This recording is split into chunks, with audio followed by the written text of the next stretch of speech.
What's going on, YouTube? It's your boy Blackie Chan, and welcome to another.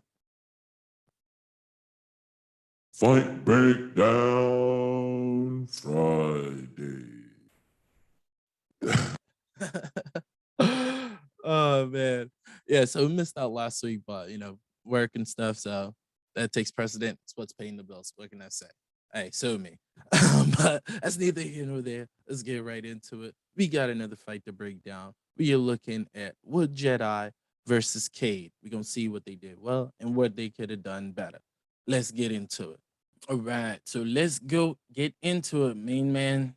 Lord Esteban introducing. In this corner, we got Wood Jedi. In the other corner, we got Cade. All right, let's get it on. All right, baby, bang time. You know what to do.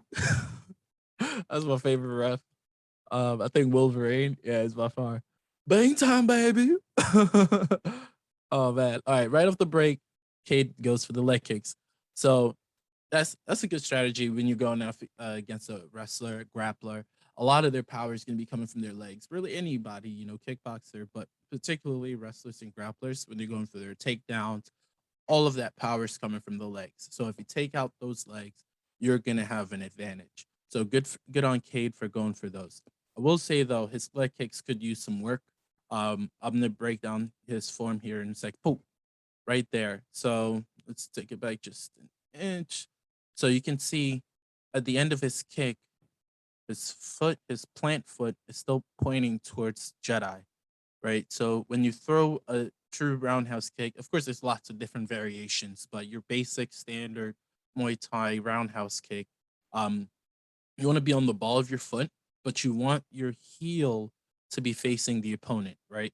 So you don't want your toes facing the opponent because it keeps your hips square. You see, his hips are still square to Jedi, so his leg is traveling a shorter route, so he's not generating as much power as he could.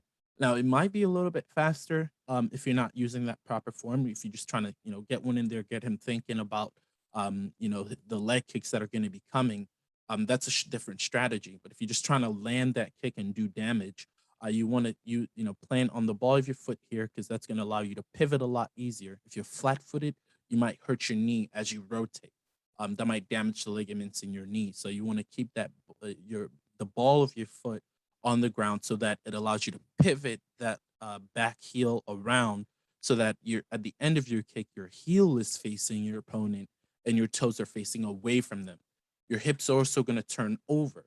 So as opposed to having your hips square to your opponent, they're going to rotate over so that it number one gives you more extension to reach out and strike an opponent from a further distance, but also it's going to give your leg more room to travel so you're generating more power with that kick.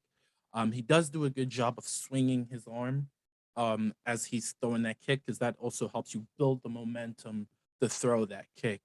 Um, so good on him there, but again, there's some places where he could improve there. And you can see Jedi, he almost catches the first one. Second one, he's the wiser. He catches that kick. And of course, you know what it's gonna do? Take you down, straight to the ground. Boom. So you see, as soon as he hits the ground, Jedi's his leg is already coming up. You know where that leg is going. It's coming right there.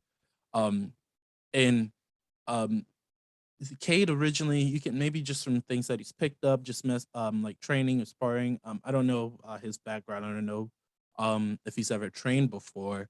But you can see his leg is starting to come up to try and block Wood Jedi from mounting him effectively. But Jedi's just a little bit quicker. Like I said, he can tell he's a grappler. He probably wrestled in high school, college, something like that, or maybe he's just been training for a long time.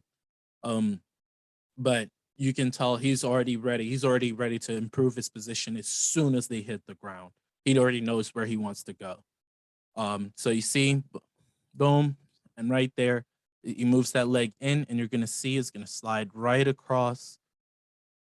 Boom, first, second. Now he's in mount, right? So as soon as he lands, he's already getting ready to hip over, slide that knee over, right at the hinge, right at the hip, right? Because it Cade would have to bring his leg up a lot higher to try and block him from taking that space. Um, so yeah, you can tell he's an experienced grappler right there. Um, Next thing up, he's gonna try and gain position, posting on the face right there. Iraqi assassin is like watch the hands, watch the hands, watch the hands. Because I mean that's just like instinct, right? You're trying to post up and makes the person uncomfortable. Any person with someone's hand mushed in their face is gonna react and try and get those hands away from there. In that struggle, it's really easy to poke the eye, nostrils, that sort of thing. Obviously, you don't want that, but I don't think Jedi was doing that on purpose at all. It was trying to create that distance, like you're supposed to. Um, but yeah, Cade is trying his best. He's keeping pressure on the head to try and prevent him from posturing up. But I think Jedi has a little bit more power here, and is a little bit more experienced as a grappler, so he's getting the better of him. Posts up, Cade has the reach advantage, so he's able to prevent the even more damage that would have been done in the ground and pound. Eventually scrambles out, and as soon as that happens, you see Jedi immediately sinks that hand in there. He's going for that rear naked choke. Um, a more experienced grappler would be wiser here. They'd be like, oh, this hand would be coming up real quick, answering that phone. They'd be answering that phone real quick. But again, you can tell Cade is a little newer to the sport. So number one, kudos to him for getting in there. But he could use a little bit more training. Um, so boom, sinks it in. At first, Cade goes for that right there. At first, he goes for that. That's what he's supposed to do. That's what he's supposed to do. But he lets go of it, as you'll see here in a second. If he kept fighting it there, I think he might have been able to eventually get out of this position, or at least prevent himself from getting submitted from this particular position. But he ends up letting go of it, and that allows Jedi to get under the chin, bring his follow-up arm, get behind the head, and from there it's just a matter of time before it's over. Kid's got heart. Kudos to him. He's fighting it, but again, that's pure heart right there. Eventually, there's the tap. So it was bound to happen from that position. Jedi did just about everything right you could do in a fight right there. Didn't take much damage at all, if any. Um, Controlled the fight, took it to the ground, advanced his position the entire time, and eventually got the finish. That, ladies and gentlemen, is how it's done. Um, Cade, kudos to you, man. Got a lot of heart. He stuck it out. Kudos to you for even getting in there against somebody that's that experienced of a fighter. But yeah, keep training, man. You'll get there. We all got to start somewhere, right? I started by getting beat up by my brothers, so it is what it is. But yeah, that's all I got for this week's Fight Breakdown Friday.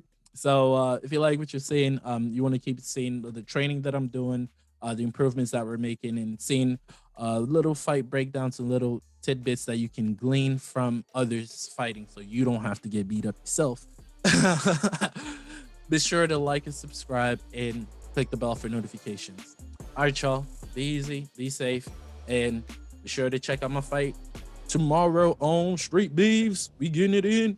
Peace out, y'all.